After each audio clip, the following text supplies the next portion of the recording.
प्यारे विद्यार्थियों, जय श्री राम। आशा करता हूँ कि आप सभी स्वस्थ और तंदुरुस्त होंगे। हिंदी कक्षा के अंतर्गत सृजन पुस्तक में संकलित रहीम की नीति के दोहों का हम अध्ययन कर रहे थे। पहला भाग यानी कुछ दोहे हमने भावार्थ सहित पढ़े। अब उनसे आगे पढ़ते हैं, आप ध्यान से सुनिए। मैं आशा करता हूँ कि आपको समझ में आएंगे। कल यहाँ तक पढ़ाया था हमने कि तरवर फल नहीं खात है, सरवर पिए ही न पान, कही रहीम पर काज हित, संपत्ति संचय ही सुजान।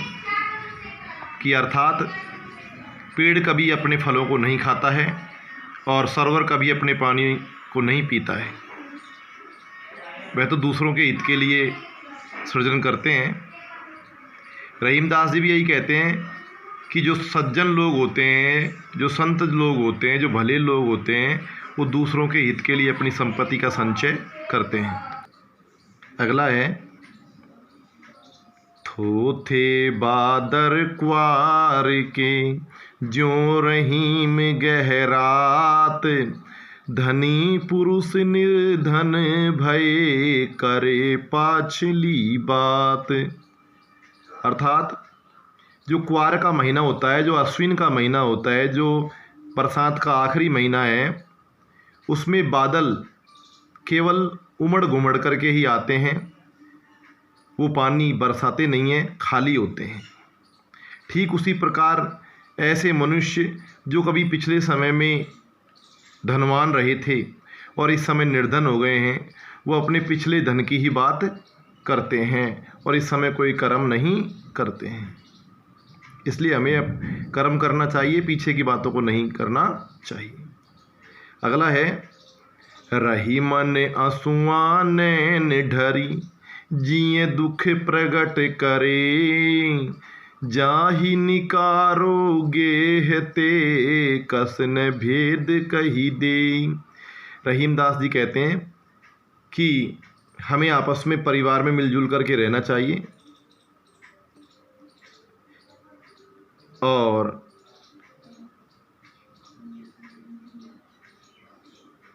हमारा जो भेद है उसे किसी से कहना नहीं चाहिए। इसी संदर्भ में आगे बढ़ाते हैं कि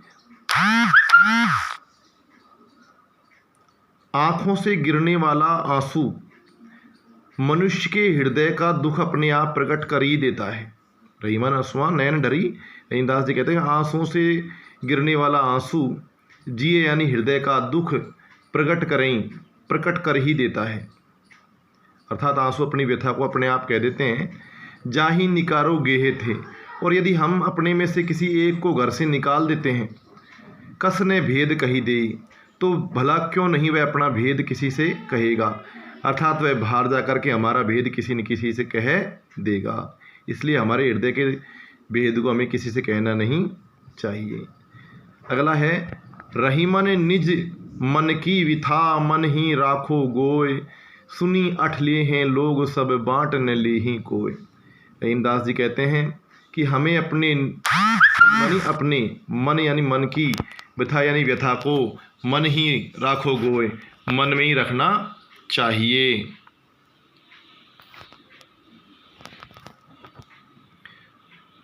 सुन अठले हैं लोग सब, और जो लोग हैं वो तो सुनकर के अठले हैं यानी इठलाते रहते हैं, मजाक बनाते रहते हैं। बांटने ले है कोई बांटने वाला नहीं होता है। गोय शब्द का अर्थ है छुपाना। मन ही राखो गोय यानी मन में छुपा के रखनी चाहिए। अगला है, दीन सबन को लखत है, दीन ही लखत न कोय, जो रहीम दीन ही लखे, दीन बंधु सम होय। भावात्मक शैली का प्रयोग किया गया है। क्या कहता है कि दीन सबन को लखत है, कि गरीब आदमी जो होता है, बेबस और लाचार व्यक्ति जो होता है, वो सबकी ओर निहारता है, सबकी ओर मदद के लिए देखता है। लखत मानी देखता है। दीन ही लखे न कोय, लेकिन वास्तव में गरीब आदमी की तरफ, मजबूर और असहाय आदमी की तरफ इस संसार में कोई नहीं देखता है।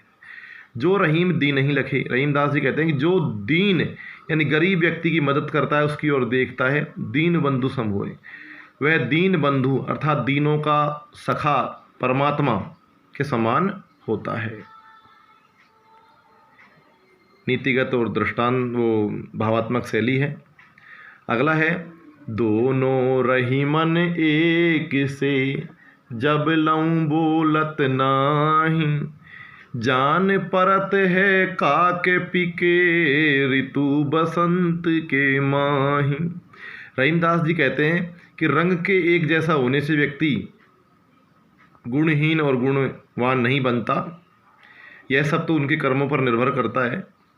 दोनों रहीमन एक से, रहीमदास जी कहते हैं कि दोनों एक जैसे हैं, जब लऊं बोलत नाही, जब तक बोलते नहीं है, अर्थात व्यक्ति जब तक बोलता नहीं है तब तक उसकी सभ्यता का पता नहीं चलता है।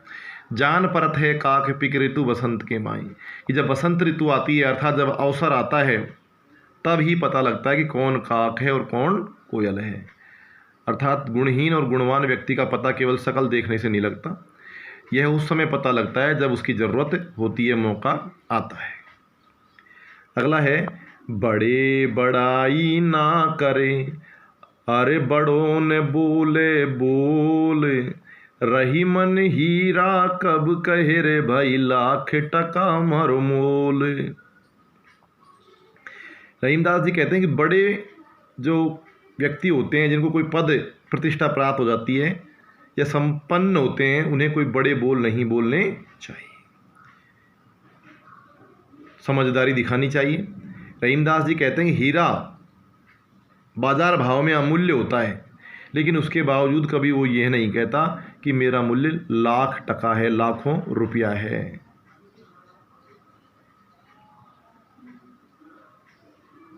इसलिए जो बड़बोले लोग हैं उनसे बचना चाहिए।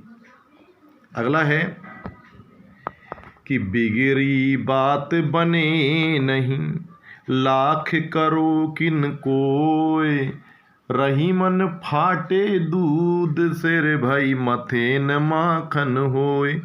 रहीमदास जी कहते हैं कि व्यक्ति को सोच समझ करके निर्णय लेना चाहिए, जल्दबाजी और हड़बड़ाहट में कार्य नहीं करना चाहिए,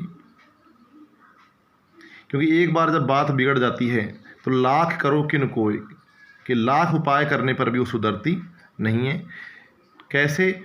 जैसे फाटे दूध से मथे न माखन होए, यदि दूध फट जाता है सावधानी के कारण तो कई बार मथने पर, बिलोड़ने पर भी उससे माखन प्राप्त नहीं हो सकता।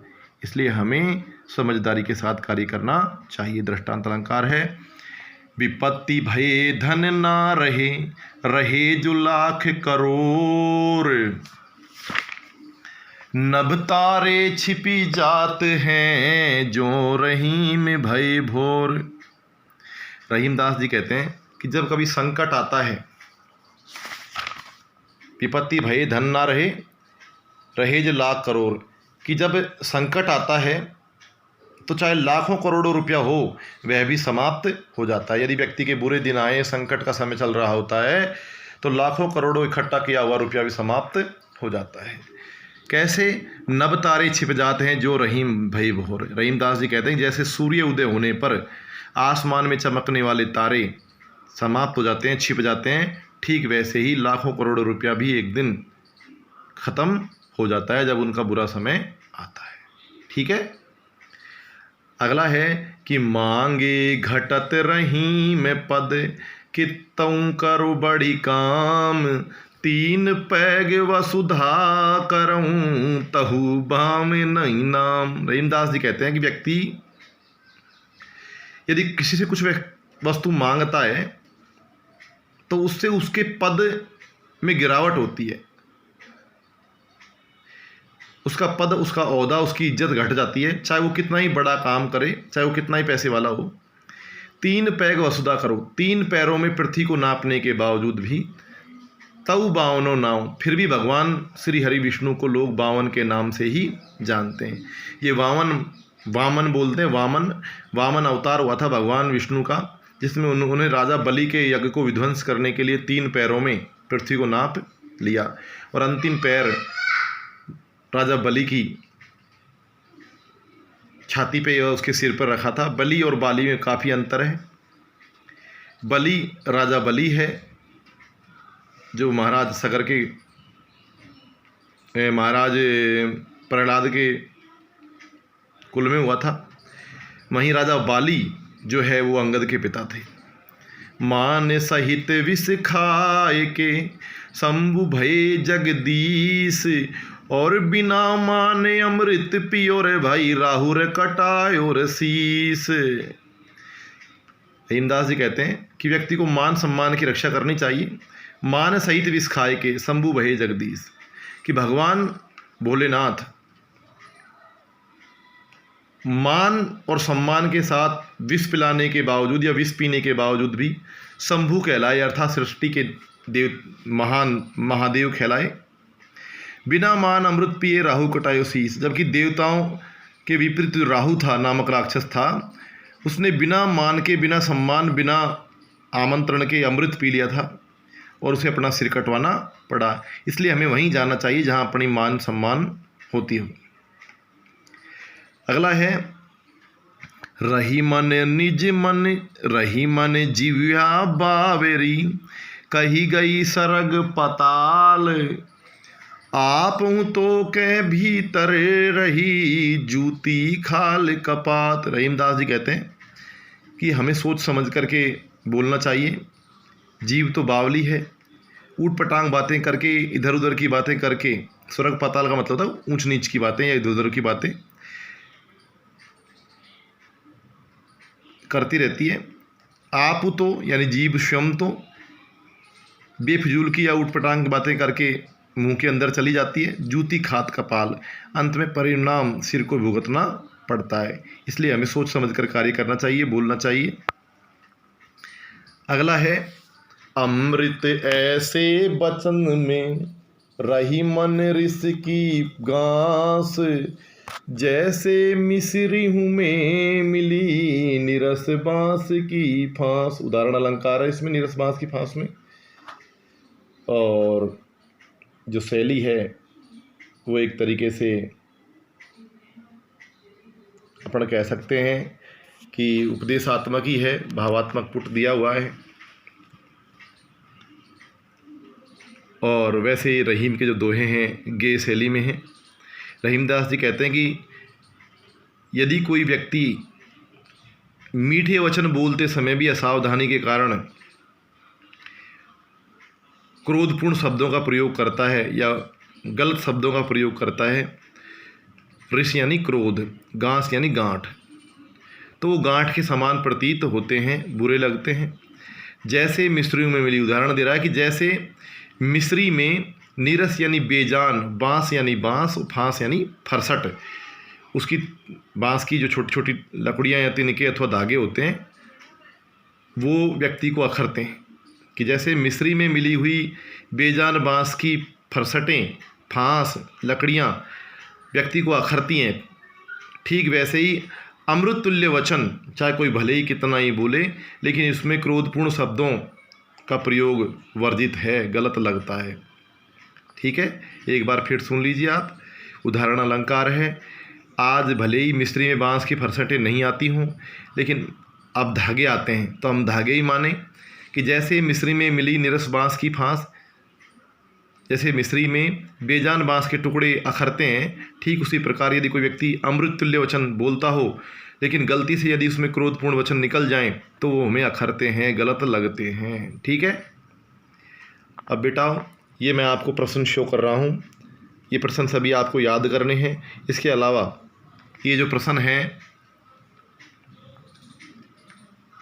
लघुत्रात्मक के आप पढ़ रहे हैं, मैं समझता हूँ, देख रहे होंगे, तो इसमें आप ये जो थोते बादर कुआर के दोहे के भाव लिखने हैं आपको, और ये नीति के काव्य क्षेत्र में रहीम का स्थान सर्वोपरि है, मोस्ट प्रश्न है। इसे भी आपको अपनी कॉपी में करना है होमवर्क। और एक ये मांगे घटत रहीम पद, इस दोहे की भी अपन को सप्रसंग व्याख्या करनी है, ध्यान रखना। यहाँ केवल कथन स्पष्ट करने के लिए कह रहा है, लेकिन हमें इसकी व्याख्या करनी है। प्रसंग व्याख्या विशेष। ठीक है, जय श्री राम।